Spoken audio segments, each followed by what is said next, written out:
everyone, it's Annette and welcome back to Cotto Verde. Today we are going to be sowing the hardy perennial Sweet William. Now this is also considered a biennial, which means that you can sow it through the summer and autumn of the previous year, and it will grow green foliage, so green leaves, but it won't flower. What it will do is it will overwinter outside for you, and then it will flower the next spring and summer. And this is a really handy way to sort of get a head start on the next year, and it saves time with all the annuals that you're going to have to sow in the spring. So I really like to get ahead at this time of year and sow lots of my biennials. It's the perfect time to sow your biennials. And as I said, Sweet William or Dianthus Barbatus is actually a hardy perennial, but it's treated as a biennial, and then if you want to, you can let it self-seed itself, and then you won't have to worry about sowing it the next year. But if you want particular colours, then it's much better to sow it yourself. Or sometimes you'll be able to just, because it's a hardy perennial, you'll be able to let it flower in your garden, and then it should come back the following year. This will depend on what zone you live in and what the hardiness level is that your plants can withstand where you're living. So I'm not going to go into all of that in this video. I'm just check what your local conditions are and whether or not this plant will go through the winter for you. So the way that I'm going to sow the Dianthus today, and this is just the Dianthus Barbatus, it's Sweet William, so it's not carnations or pinks or anything like that. Hello Max! Max has come to see us. You can just see the tail. You can actually sow the Dianthus Barbatus into drills in your flower beds now, and then just let them fend for themselves. This really will depend on where you live and how harsh your winters are, and so I can't really tell you whether this is possible, but I know that where I am, it's like a zone 8 in the US, and we live in the south of England, and here I would be able to sow them into drills where I want them in my flower beds. But if you've watched my previous videos, you'll know that we have had incredible deer pressure in the garden this year, and I really don't want to start sowing anything that's going to grow nice juicy tiny little leaves for the deer to eat. So I'm going to protect them by keeping them in my cold frames where the deer can't get to them, and yeah, that's what I'm going to be doing this year until I get the deer fence up. As per normal, if you've seen my previous videos, I'm going to be using the Melcourt Silver Grow peat-free compost that is RHS endorsed, and I will put a link in the description below. I realise that times are really hard and not everyone can afford to spend that little bit extra on compost in order to ensure it's peat-free, but if you can, then please do. So I'm not going to pre-moisten my compost. What I'm going to do is sow my seeds into the compost as it comes out of the bag, and then I'm going to put my seed tray into another tray that's filled with water and let the seed tray absorb, the compost in the seed tray absorb the water through capillary action. And I find that's the best way for me to water my seed trays once I've sown my seeds, but many people pre-moisten their compost so that they don't have to do this afterwards. Then you just need to mist the top of your compost once you've sown your seeds. The other thing I'm going to do is I am going to lightly cover the seeds once I've sown them with some vermiculite. So the reason I cover my biennials with vermiculite is because it helps prevent algae growth and it keeps the moisture in. And I just think that it's something that is beneficial to do. I'm going to go through the seeds that I'm sowing this year, and I've got a couple of different varieties, and I'll put a picture up on the screen so you can see what they look like.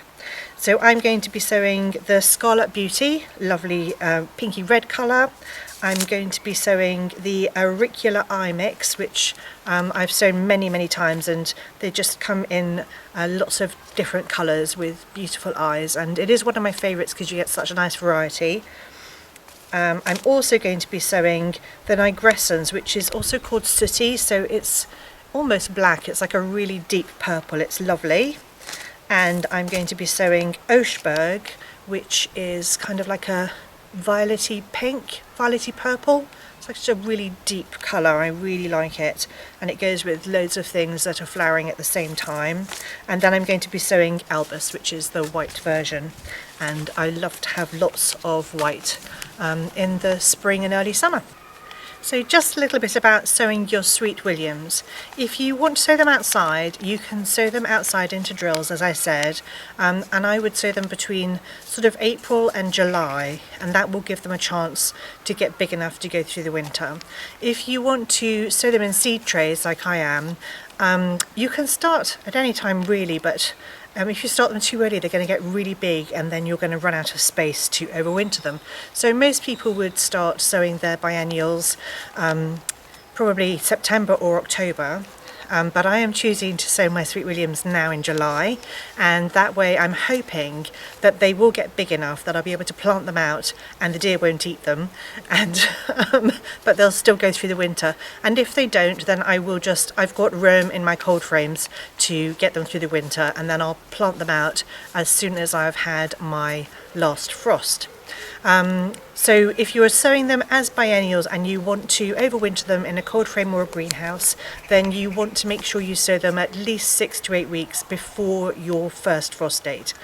So do them in September or October. That would be for most people before their first frost, but as I said, do check when yours is, so that you allow for where you're actually living and what your environment is like. The other thing I should say is that they're going to take between 7 and 21 days to germinate, probably between 7 and 14, but don't discount them if they haven't germinated before the 21 days. So here I have my 40 cell seed tray, and I like this seed tray because you can either sow rows of 5 or 10, or you can sow rows of 8 or 16, and it just makes it really handy to figure out the numbers of seeds you're going to need for the bed where you want to plant them. The other way that you can sow your seeds is into like a little seed tray, but if you do this, then you're going to have to remember that you need to prick them out afterwards. But it is quite easy to do it this way and just sprinkle your seeds on top. So I'll show you how to do that. And then the other thing you can do is plant them in a normal pot. So I'm just going to fill my seed trays now with the peat-free compost.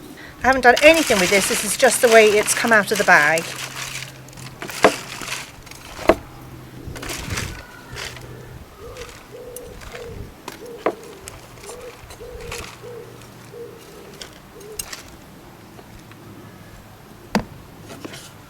So I just use, your hand. You can use your hand or a piece of wood to sort of spread it into the corners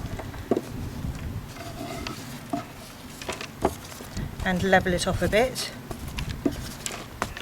And then when I've done that, I give it a good shake.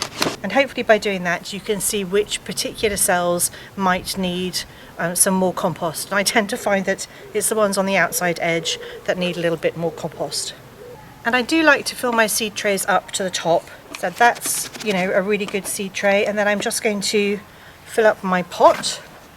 You don't need to use a pot as big as this. You can use a much smaller pot. And then with this seed tray, as you can see, it's got holes in the bottom. And I do exactly the same thing with this.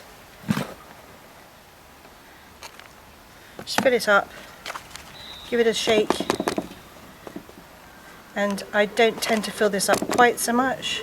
So there's just like maybe a millimetre or two's gap on the top. So the other important thing to do is to write your labels, either before you sow your seeds or as you sow them.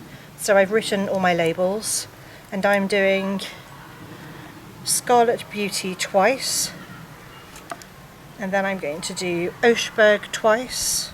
So what I mean by twice is I'm sowing 10 cells of each one, and I'm doing Alba twice, and then I'm just doing one of the mix because I've got some self-seeded of the auricular eye mix. I've got some self-seeded ones in the flower bed where they were last year, so I know that I don't need as many of those. So I'm only doing one of City because it's quite a dark purple, and whilst I really like it, I probably only need 5 plants. So then you just take your seeds, and it's quite important when you get your seeds to make sure that either they're dated or you write the date you received them on, because that way you know how old your seed is when you come to sow it.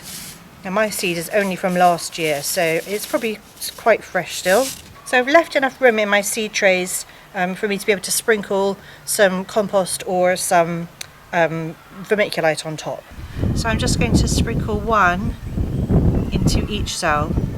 If you've got really old seed, I'd recommend sprinkling 2 into each cell, because you'll want to make sure at least one of them germinates. So then if you're sowing in a pot, you sprinkle by sort of letting some drop from your fingers. I mean, you could be a lot more precise than this. And then if you're sowing in like a little seed tray, just sprinkle very lightly. Make sure you don't oversow, otherwise you're going to have to prick lots of things out and they'll all get tangled.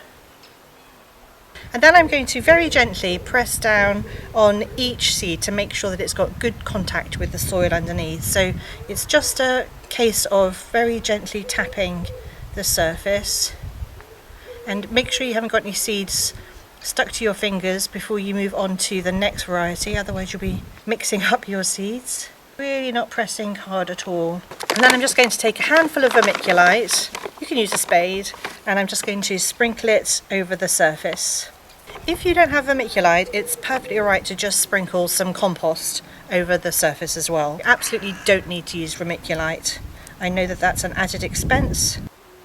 And then exactly the same if you're using a pot. If you're wondering why I don't use seed compost, I wouldn't use seed compost for my biennials because they're going to be in this compost for a little while, and seed compost has no nutrients in it, and then I'd be forced to keep feeding them constantly, whereas I can leave them in this compost here for a few weeks at least before I need to start feeding them, you know, once they've germinated.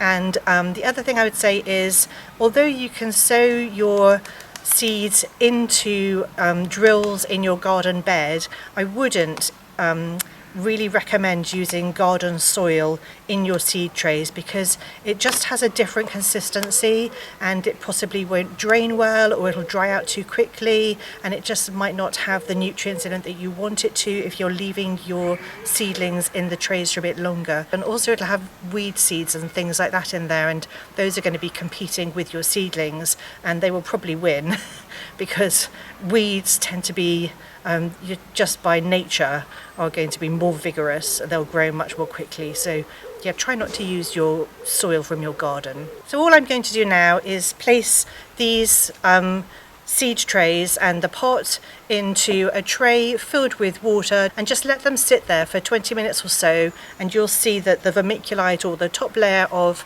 compost is going to darken, and then you'll know that your seed tray is wet enough. And then place them in your cold frame or somewhere really protected in your garden. You really don't want the rain to come smattering down onto your seed trays because it's going to dislodge all your seeds. So it's better, you'll have better success rates if you manage to protect them by putting them in a cold frame or a greenhouse. Don't let them overheat if it suddenly gets really hot, and then keep an eye on them. And I'll show you how all of these are fared in a week or so's time once things have started germinating, and I'll keep my Instagram account updated too, so do follow me on Instagram if you want to get regular updates on when seeds start to sprout. I hope this has been interesting and useful. If you've got any questions at all, leave them in the comments below and I'll get back to you. Thank you so much for watching, and I'll see you all next time.